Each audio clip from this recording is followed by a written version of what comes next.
Intra uterine device എന്ന് പറഞ്ഞാൽ നമ്മൾ യൂട്രസ് ഗർഭപാത്രത്തിൻ്റെ അകത്തോട്ട് ഇടുന്നതാണ്. ഒരു ടീ ഷേപ്പ് ആണ് ഉള്ളത്. എന്ന് വെച്ചാൽ കോപ്പർ ടീ ഉണ്ട്, അല്ലെങ്കിൽ hormone releasing intra uterine devices ഇപ്പോൾ പുതിയതായിട്ടുണ്ട്. അപ്പോൾ ഈ കോപ്പർ ടീ എന്ന് പറഞ്ഞാൽ അത് ആശുപത്രിയിൽ പോയി ഡോക്ടറിനെ കണ്ട് വേറെ വജൈനൽ ഇൻഫെക്ഷൻ അങ്ങനെ ഒന്നും ഇല്ലെങ്കിൽ ഇടാവുന്നതാണ്. ഇത് മാസക്കുളി കഴിഞ്ഞിട്ട് ഉള്ള സമയത്താണ് ഇടുന്നത്.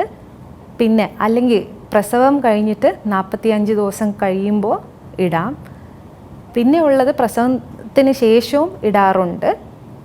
അപ്പോൾ അത് ഇട്ട് കഴിഞ്ഞിട്ട് പിന്നെ ഒരു മാസം കഴിഞ്ഞ് അടുത്ത മാസക്കുളി കഴിയുമ്പോൾ ഡോക്ടറിനെ പോയി കാണണം. എന്ന് വെച്ചാൽ അത് കറക്റ്റ് പൊസിഷൻ ആണോ എന്ന് അറിയണം.